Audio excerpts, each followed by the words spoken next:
بنو امیہ کا سب سے حسین بادشاہ سلیمان بن عبد الملک، سب سے حسین، 42 سال کی عمر، جوانی، اس کی میت کو قبر کے قریب کیا گیا تو ہلنے لگا تو اس کے بیٹوں نے کہا ہمارے ابا زندہ ہیں، وہ سختہ ہو گیا ہے، زندہ ہیں۔ عمر بن عبدالعزیز رضی اللہ رحمت اللہ علیہ فرمانے لگے ارے بھتیجو زندہ نہیں ہے، قبر کا عذاب جلدی شروع ہو گیا ہے، بل عجل اللہ بالعقوبہ، چھپاؤ، جلدی چھپاؤ۔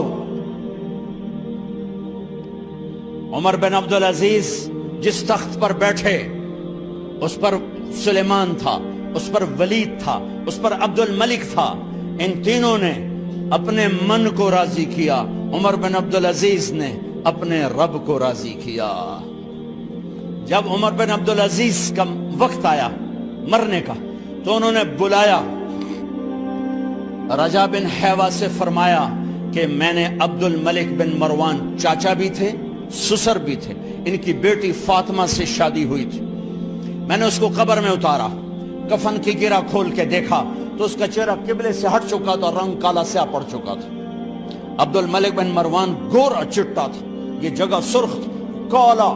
پھر میں نے ولید کو قبر میں اتارا، اس کا بیٹا 10 سال حکومت کی، اس نے 21 سال حکومت کی، اس نے 10 سال کی، ولید بن عبد الملک۔ میں نے اس کے کفن کی گرہ کو کھول کے دیکھا تو اس کا رنگ سیاہ ہو چکا تھا اور قبلہ کی طرف سے چہرہ پھر چکا تھا۔ پھر سلیمان کا واقعہ تو ابھی سنایا، پھر سلیمان کو قبر میں اتارا اور اس کے کفن کی گرہ کو کھول کے دیکھا تو اس کا چہرہ قبلے سے ہٹ چکا تھا۔ اب میں جا رہا ہوں، مجھے دیکھنا۔ پہلے تینوں نے حکومت کی پوجا کی اور عمر بن عبدالعزیز نے اپنے اللہ کی پوجا کی۔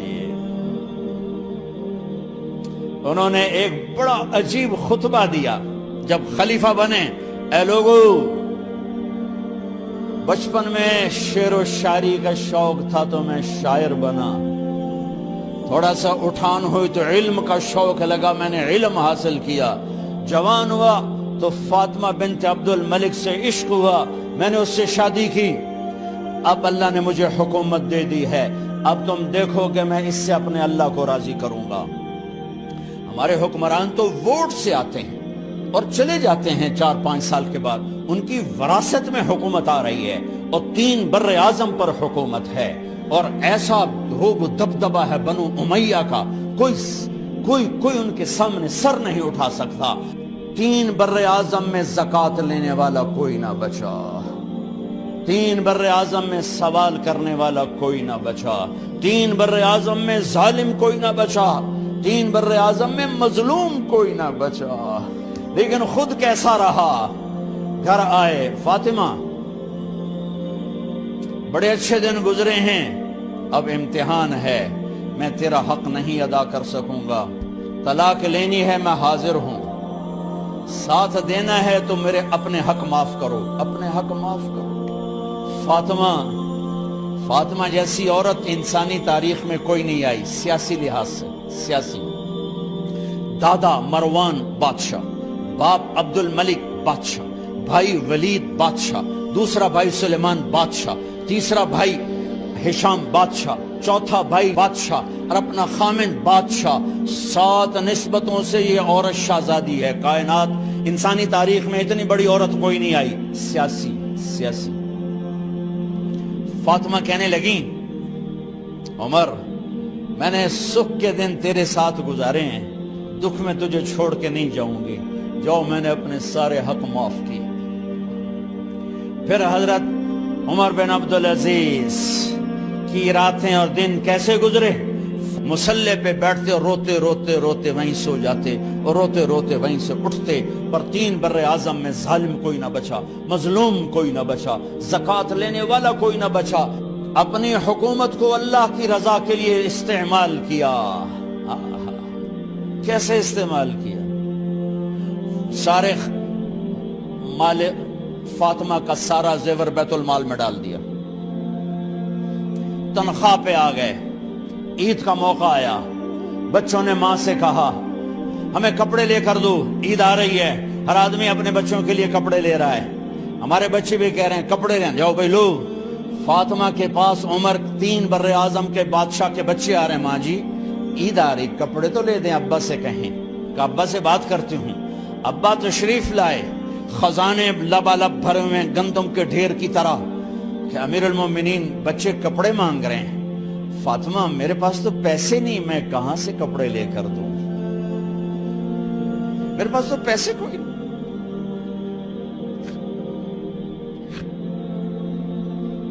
حضرت فاطمہ نے کہا پھر بچوں کا کیا کروں؟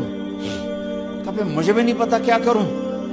اس کے پہلے 3 حکمرانوں نے لوٹ مار کے بازار گرم کیے، ظلم و ستم کے پہاڑ توڑے، اور آج اسی خزانے پہ ایک شخص بیٹھا ہے جو اللہ کو راضی کرنے کے جھنڈے گاڑ رہا ہے۔ تو فاطمہ نے کہا آپ ایسا کریں، اگلے مہینے کی تنخواہ ایڈوانس لے لیں، اس سے میں اپنے بچوں کو کپڑے لے دیتی ہوں، اور گھر کا خرچہ میں مزدوری کر کے گھر کی روٹی چلا لوں گی۔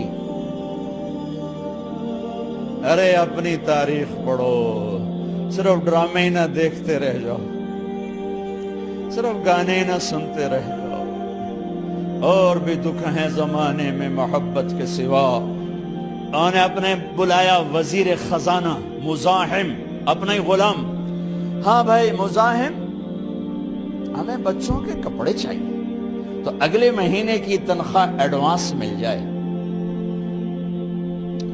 وہ کہنے لگے امیر المومنین آپ مجھے لکھ کر دے دیں کہ آپ 1 مہینہ زندہ رہیں گے، میں آپ کو تنخواہ دے دیتا ہوں۔ عمر بن عبدالعزیز سر جھکایا، اٹھے، گھر گئے۔ فاطمہ میرے بچوں سے کہہ دو کہ تمہارا باپ کپڑے لے کے نہیں دے سکتا۔ اپنی تاریخ تو دیکھو۔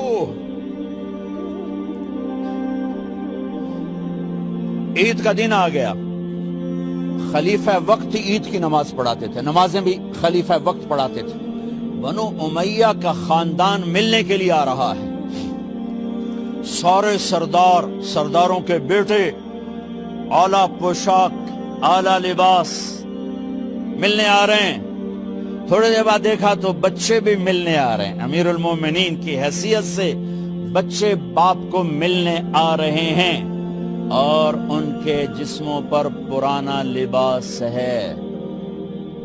حضرت عمر انہیں دیکھ کر ادھر اپنے سرداروں کے بچے دیکھے تو زرق برق پوشاکیں، اپنے بچوں کو دیکھا۔ ارے اس باپ سے پوچھو جو سب کچھ کر سکتا ہو اور پھر مٹھی بند کر لے کہ نہیں میں نے حرام کی طرف نہیں جانا۔ بچوں کو دیکھا تو آنکھیں ڈب ڈبا گئیں، آنکھوں میں آنسو آ گئے۔ فرمایا میرے بچوں آج تمہیں اپنے باپ سے گلہ تو ہوگا کہ آج ہمارے باپ نے کپڑے ہی نہ لے کے دیے۔ ان کے ایک بیٹے ہیں عبد الملک، ان سے بھی 4 ہاتھ آگے تھے، ان سے پہلے ہی فوت ہو گئے تھے۔ کہنے لگے ابا جان آپ کو مبارک، آج ہمارا سر بلند ہے، ہم شرمندہ نہیں ہیں، آپ کو مبارک ہو، آپ نے قومی خزانے میں بددیانتی نہیں کی ہے، ہم شرمندہ نہیں ہیں۔ انسانوں کو کپڑوں پہ نہیں تولا جاتا۔ آج کا میرا دیس کا مالدار اتنا فقیر ہو گیا ہے، اتنا چھوٹا ہو گیا ہے کہ وہ اپنا تعارف کروانے کے لیے 50 لاکھ کی گھڑی لیتا ہے، 6 لاکھ کا جوتا لیتا ہے۔ آج کی بیگم اتنی چھوٹی ہو گئی ہے کہ اپنے قد کو بڑا کرنے کے لیے وہ 10 لاکھ کا ہینڈ بیگ لیتی ہے کہ دیکھو میرا بیگ 10 لاکھ کا ہے۔ ارے میری بہن تو 10 ٹکے کی بھی نہیں رہی اگر تو نے بیگ سے اپنے آپ کو بڑا بنایا۔ او میرے دوست تو 2 ٹکے کا نہیں ہے اگر تو 10 لاکھ کے جوتے اور 50 لاکھ کی گھڑی سے اگر تو بڑا بننا چاہتا ہے۔ ارے اس دھوکے سے نکلو۔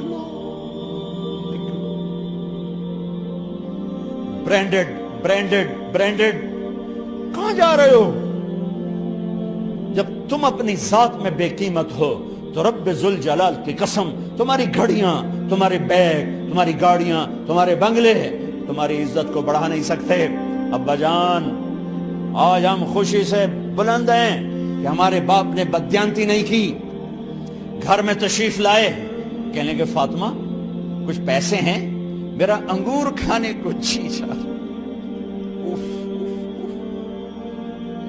بس فاطمہ رونے لگی، فرمایا امیر المومنین خزانہ تو بھرا پڑا ہے، 1 درم کا بھی تیرا حق نہیں ہے کہ تو 1 درم لے کے انگور خرید لے۔ تو تھوڑا پٹھے، فاطمہ میں جہنم نہیں برداشت کر سکتا۔ وہ میرے بھائیو جو دن رات سود میں پھنس چکے ہو، جو دن رات جوے شراب میں پھنس چکے ہو، کیسے اللہ کے سامنے سرخرو ہو کر کھڑے ہو گئے؟ ایک رات گھر میں تشریف لائے، بچیاں بیٹیاں، منہ پہ ہاتھ کپڑا رکھا، دوپٹہ رکھا منہ پہ، اور بات کریں۔ آپ نے پوچھا ارے کیا ہوا تمہیں، یہ منہ پہ کپڑا کیوں رکھتی ہو؟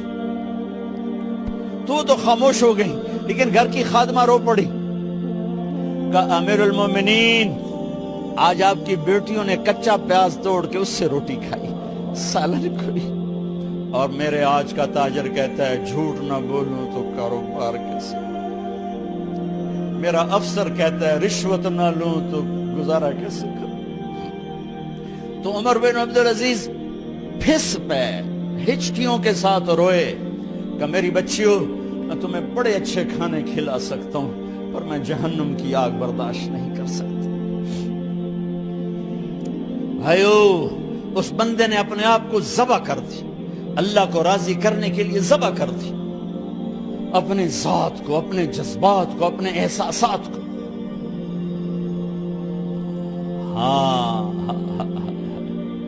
اب اللہ نے صلہ کیا دیا، جب انتقال ہونے لگا تو بلایا رجا کو، جو میں بات پہلے چھوڑ کے ادھر ان کی تھوڑی سیرت بتائی کہ رجا اب میں مرنے لگا ہوں۔ عبد الملک کالا ہو گیا تھا، ولید کالا ہو گیا تھا، سلیمان کالا ہو گیا تھا۔ یہ کیوں کالے ہوئے تھے؟ یہ بے نمازی نہیں تھے، بدکاری نہیں کرتے تھے، کسی کی طرف ان کی میلی آنکھ نہیں اٹھی کبھی۔ یہ ظالم تھے، ظالم، انسانوں کا خون پیا، مال میں خیانت کی، اس پر اللہ نے چہرے پھیر دیے۔ آج عمر بن عبدالعزیز جا رہا ہے کہ دیکھو میں جا رہا ہوں، مجھے دیکھو میرے ساتھ کیا ہوتا ہے۔ ان کا انتقال ہوا، ان کی میت قبر کے کنارے رکھی گئی، اور اب نیچے اتارنا ہے۔ سلیمان کی میت کو اتارنے لگے تو ہلنے لگا، اور عذاب قبر پہلے شروع ہو گیا۔ عمر کی میت کو جب قبر کے قریب کیا گیا، ایسے ہوا کا جھونکا آیا، ایک پرچہ ایسے لہراتا ہوا، یوں آیا، یوں آیا، یوں آیا، اور عمر کے سینے پر گر گیا۔ لوگ کٹھے ہو گئے، پرچے کو کھول کے دیکھا گیا تو اس پہ لکھا تھا بسم اللہ الرحمن الرحیم، براءۃ من اللہ لعمر بن عبد العزیز من النار۔ یہ پروانہ ہے اللہ کی طرف سے اس کے بندے عمر کے لیے کہ اسے جہنم سے نجات کی خوشخبری سنا دی جائے۔ آہا، مرنا ہو تو یوں مرو، اللہ ایسی موت دے دے۔ کہتے ہیں پھر میں نے ان کو قبر میں اتارا، جب قبر میں اتارا تو کیا دیکھا؟ میں نے کفن کی گرہ کھولی تو چہرہ قبلے کی طرف، اور یوں لگا جیسے 14ویں رات کا چاند قبر میں اتر آیا ہو۔ اور آخری بات کرتا ہوں، میرے بھائیوں بہنوں، اپنے اللہ سے صلح کر لو، اپنے اللہ سے صلح کر لو۔